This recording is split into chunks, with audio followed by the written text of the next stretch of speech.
Student, இன்றைக்கி நம்ம Tamil 9th புக்கில் முக்கியமான குறிப்புகள் பார்க்கலாம். ஃபஸ்ட் இயரில் பார்க்கலாம்.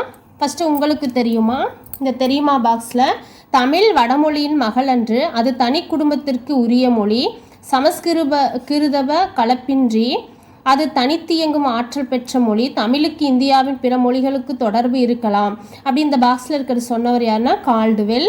சான்று அடிச்சொல் திராவிட மொழிகள், அடிச்சொல் கண், அப்போ திராவிட மொழிகள்னால் தமிழில், கண்ணு அப்படின்னா மலையாளம் கன்னடத்தில், கண்ணு அப்படின்னா தெலுங்கு குடகு, கண் அப்படின்னா குரூக்கு, கென் அப்படின்னா பர்ஜி, கொன் அப்படின்னா தோடா.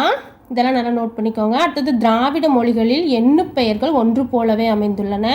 அதில் பாருங்கள், 3 தமிழ், 3 மலையாளம், மூடுன்னு தெலுங்கில் சொல்லுவாங்க, மூருன்னு கன்னடம், மூஜின்னு துளுவில் சொல்கிறாங்க.